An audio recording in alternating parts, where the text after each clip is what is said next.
आपका स्वागत है। और आज सोशल साइंस में सिविक्स में हमारा टॉपिक है क्लास 7 चैप्टर नंबर 2 स्वास्थ्य में सरकार की भूमिका यानी कि role of government in health.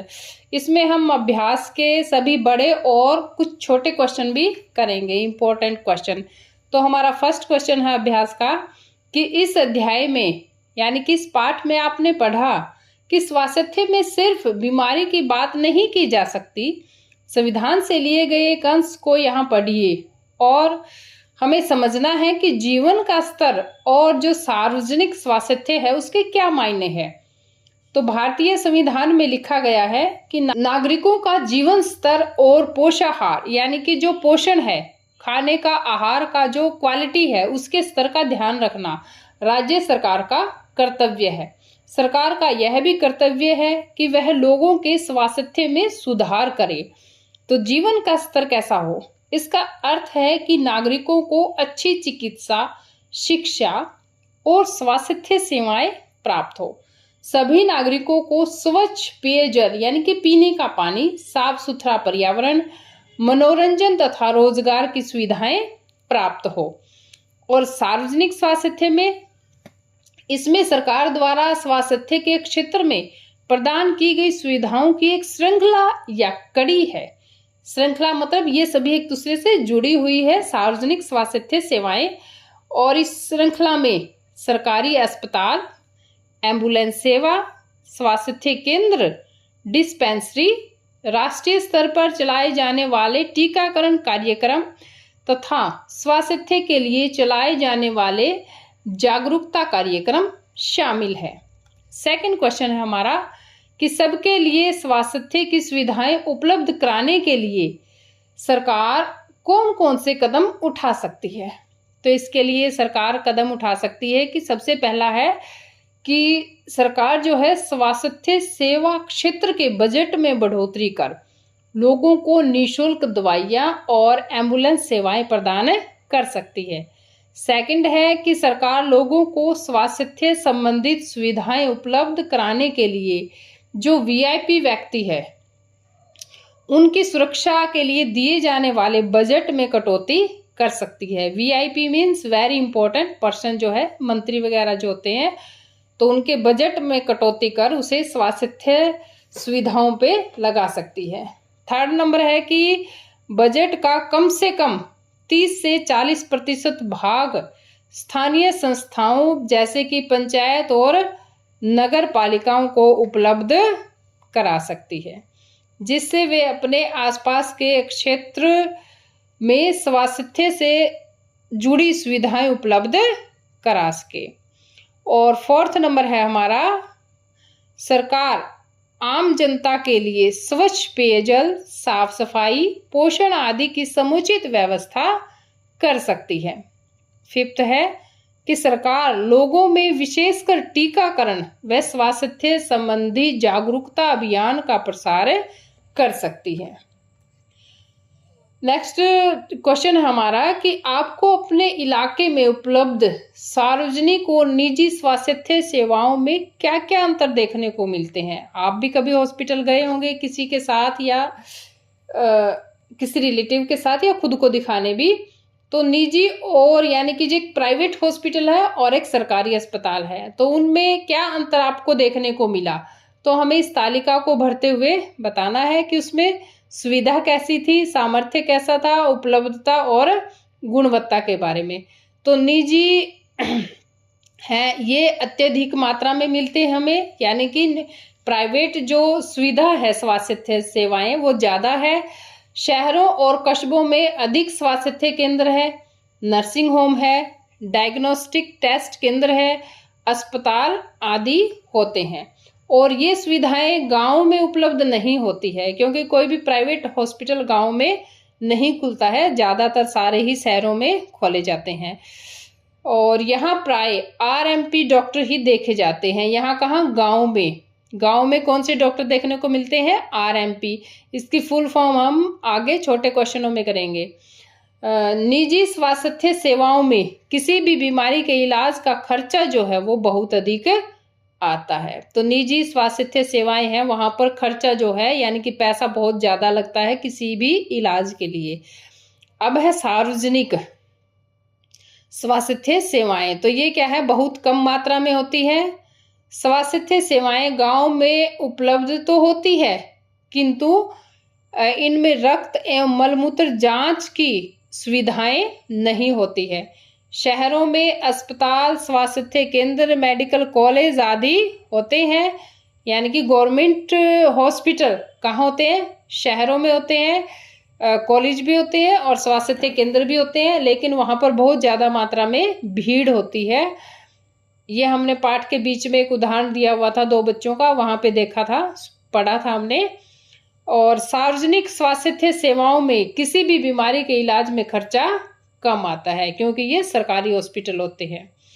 Next question है हमारा कि पानी और साफ सफाई की गुणवत्ता को सुधार कर अनेक बीमारियों की रोकथाम की जा सकती है। तो उदाहरण देते हुए इस कथन को स्पष्ट करना है। स्वच्छ पानी और साफ सफाई को बढ़ाकर अनेक बीमारियों की रोकथाम की जा सकती है। कैसे?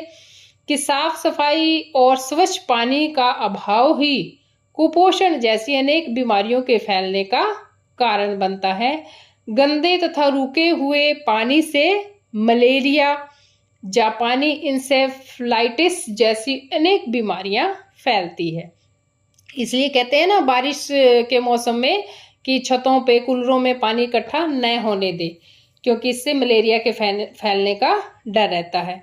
संक्रमित पानी के उपयोग से टाइफाइड, हैजा, पेचिस, दस्त आदि बीमारियां बढ़ती है। नेक्स्ट अब हमारे हैं छोटे क्वेश्चन कि स्वास्थ्य क्या है। स्वास्थ्य का अर्थ है कि व्यक्ति का चोट और बीमारियों आदि से मुक्त रहना। दवाई उत्पादन में भारत का विश्व में कौन सा स्थान है? तीसरा। सार्वजनिक स्वास्थ्य सेवाएं किन्हें कहा जाता है? जो सरकार द्वारा उपलब्ध कराई गई स्वास्थ्य सेवाओं को, यानी कि गवर्नमेंट जो हमें उपलब्ध करवाती है उन्हें। निजी स्वास्थ्य सेवाएं किन्हें कहा जाता है? प्राइवेट अर्थात निजी अस्पताल या दवाखाने, यानी कि दवाइयों की दुकान जो होती है, प्राइवेट हॉस्पिटल्स, वो निजी स्वास्थ्य सेवाओं के अंतर्गत आते हैं। 5th क्वेश्चन है हमारा कि भारत में अधिकांश डॉक्टर जो है वो किस क्षेत्र में बसते हैं? शहरी क्षेत्र में। नेक्स्ट क्वेश्चन है गांव में कौन से डॉक्टर मिलते हैं? ये हमारा बड़े क्वेश्चन के बीच में आया था कि RMP डॉक्टर जो है गांव में मिल जाते हैं। तो RMP की फुल फॉर्म या उसका अर्थ क्या है? उसका अर्थ है कि पंजीकृत चिकित्सा व्यवसायी, यानी कि ये भी प्राइवेट ही होता है, लेकिन ये सरकार द्वारा पंजीकृत होता है। PHC का क्या अर्थ है? PHC का अर्थ है प्राथमिक स्वास्थ्य केंद्र, यानी कि प्राइमरी हेल्थ सेंटर। OPD का पूरा नाम क्या है? बाह्य रोग विशेषज्ञ या विभाग, बाह्य रोग विभाग। यानी कि जब हम हॉस्पिटल में जाते हैं तो सबसे पहले हम पर्ची कटाकर, वो प्राइवेट में तो ज़्यादा की कटती है लेकिन सरकारी हॉस्पिटल में कम पैसे में पर्ची कटती है, और फिर उसके बाद हमें डॉक्टर के पास जाते हैं तो वो OPD कहलाती है। तो उसे बोलते हैं आउट पेशेंट डिपार्टमेंट, यानी कि वहीं पे डॉक्टर हमें बताते हैं कि हमें क्या समस्या है या हमें और आगे किस डॉक्टर के पास जाना चाहिए। संचारणीय बीमारियों के 2 नाम लिखिए। तो हैजा, पेट के कीड़े, और हेपेटाइटिस, ये 3 नाम हो गए। संचारणीय बीमारियां क्या होती है? ये वे बीमारियां हैं जो एक व्यक्ति से दूसरे व्यक्ति को पानी, हवा, भोजन आदि के माध्यम से संचारित हो जाती है या फैल जाती है। यानी कि एक व्यक्ति से दूसरे व्यक्ति में फैलने वाली बीमारियां पानी, हवा और भोजन के द्वारा, तो ये आती है संचारणीय बीमारियों में। तो संचारणीय बीमारियों में से कितने प्रतिशत बीमारियां जो है वो जल जनित होती हैं, यानी कि जल से फैलने वाली होती हैं? तो ये होती है 21% बीमारियां। भारतीय आयुर्विज्ञान नैतिक संहिता कहता है कि प्रत्येक चिकित्सक को औषधियों यानी कि दवाइयों के नाम कैसे लिखने चाहिए? तो उन्हें जेनेरिक नाम लिखने चाहिए, यानी कि कम दवाइयों में ठीक हो जाए, और वो दवाइयों के नाम जो हमें यहाँ पर आसानी से और सस्ते में मिल जाए, यानी कि जिनकी रेट भी कम हो और क्वालिटी भी अच्छी हो। सन 1950 में भारत में कितने अस्पताल थे? तो उस समय हमारे भारत में आज़ादी के 3 साल बाद ही अस्पताल थे 2717। नेक्स्ट क्वेश्चन है कि 1991 में भारत में कितने अस्पताल थे? तो अब भाई 1950 के बाद 1991 में तब अस्पतालों की संख्या हुई थी 11,174, और 2017 में भारत में कितने अस्पताल थे? तो अब यहाँ पे फिर डबल हो गए, 23,583 अस्पताल। ठीक है। नेक्स्ट क्वेश्चन हमारा कि यूनिसेफ के अनुसार हर साल कितने बच्चे ऐसे संक्रमण से मर जाते हैं जिन्हें रोक पाना संभव है? तो लगभग 20 लाख बच्चे। नेक्स्ट है कि केरल सरकार ने वर्ष 1996 में बजट का कितने प्रतिशत भाग पंचायतों को देने का निर्णय लिया था? तो ये था 40%। नेक्स्ट क्वेश्चन है कि स्वास्थ्य पर अच्छा प्रभाव डालने वाले कारक कौन से हैं? तो वो है कि स्वच्छ पानी, भरपेट भोजन, प्रदूषण मुक्त वातावरण।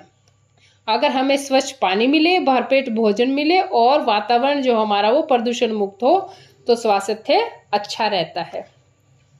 नेक्स्ट क्वेश्चन है हमारा कि सार्वजनिक स्वास्थ्य सेवाओं को चलाने के लिए धन कहाँ से आता है? तो ये आता है जनता द्वारा दिए गए कर से। हमें सरकार को कर क्यों देना चाहिए? सरकार कर से प्राप्त धन का उपयोग कर विभिन्न प्रकार के सार्वजनिक सेवाएं जो है वो उपलब्ध करवाने में खर्च करती है, जिससे सभी नागरिकों को फायदा होता है। नेक्स्ट क्वेश्चन है 22 नंबर क्वेश्चन है कि मध्य अमेरिका का कौन सा देश सबसे स्वस्थ देश माना जाता है? तो ये है कोस्टा रिका शहर है, और कोस्टा रिका किस महाद्वीप में स्थित है? तो ये है उत्तरी अमेरिका में स्थित है। नेक्स्ट क्वेश्चन है कि भारत के प्रधानमंत्री नरेंद्र मोदी जी द्वारा शुरू की गई विश्व की सबसे बड़ी स्वास्थ्य योजना का क्या नाम है? तो ये है आयुष्मान भारत योजना। नेक्स्ट क्वेश्चन हमारा कि आयुष्मान भारत योजना की शुरुआत स्टार्टिंग जो है वो कब और कहाँ हुई थी? तो ये हुई थी 23 सितंबर 2018 में झारखंड के रांची में हुई थी। नेक्स्ट क्वेश्चन है कि आयुष्मान भारत योजना का दूसरा नाम क्या है? तो इसका दूसरा नाम है प्रधानमंत्री जन आरोग्य योजना, जिसे शॉर्ट फॉर्म में पीएम यानी कि प्रधानमंत्री जय जन आरोग्य योजना भी कहते हैं। 27 नंबर क्वेश्चन है हमारा कि भारत में आयुष्मान दिवस कब मनाया जाता है? तो ये मनाया जाता है 30 अप्रैल को। और विश्व मलेरिया दिवस कब मनाया जाता है? 25 अप्रैल को। मलेरिया दिवस कब से मनाया जा रहा है? तो ये मनाया जा रहा है 2008 से। नेक्स्ट क्वेश्चन है टीबी का पूरा नाम क्या है? ट्यूबरक्लोसिस। टीबी का दूसरा नाम क्या है? अक्षय रोग। और भारत में लगभग कितने प्रतिशत लोग टीबी यानी कि तपेदिक से मर जाते हैं? तो ये लगभग 5 लाख है। विश्व टीबी दिवस कब मनाया जाता है? 24 मार्च को। हरियाणा सरकार द्वारा संचालित चिकित्सा महाविद्यालय कितने हैं? 6। नेक्स्ट क्वेश्चन है हरियाणा में अखिल भारतीय आयुर्विज्ञान संस्थान कहाँ स्थापित किया गया है? तो ये है बाड़शाह जिला झज्जर में। अंतरिक्ष यात्री कल्पना चावला के नाम पर चिकित्सा महाविद्यालय कहाँ स्थापित किया गया है? करनाल में, क्योंकि वो करनाल की ही थी। उत्तर भारत का एकमात्र महिला चिकित्सा महाविद्यालय कहाँ स्थापित किया गया? खानपुर कला सोनीपत में, और इसका नाम है भगत फूल सिंह महिला चिकित्सा महाविद्यालय। नेक्स्ट क्वेश्चन है हमारा चिकित्सा पर्यटन क्या है? तो चिकित्सा पर्यटन का अर्थ है कि विदेशों से विभिन्न रोगों के उपचार के लिए भारत में आने वाले यात्री।